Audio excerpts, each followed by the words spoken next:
muna gaya maka ka gyara zuciyarka, ka tausaya wa waɗanda suka zaɓe ka, domin kada su watse daga gare ka. Wallahi da a arewa ba wanda ya isa ya faɗi laifinka, bai isa ba kowaye shi.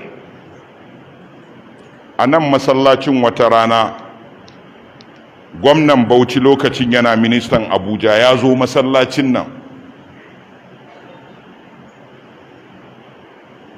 ɗaya daga cikin masu wa'azi a masallacin nan, Malam Usama, domin ya nuna masa cewa shi baya tare da PDP, ya je ya nemo atamfar APC duk inda take ɗinka ya shigo da shi masallacin nan.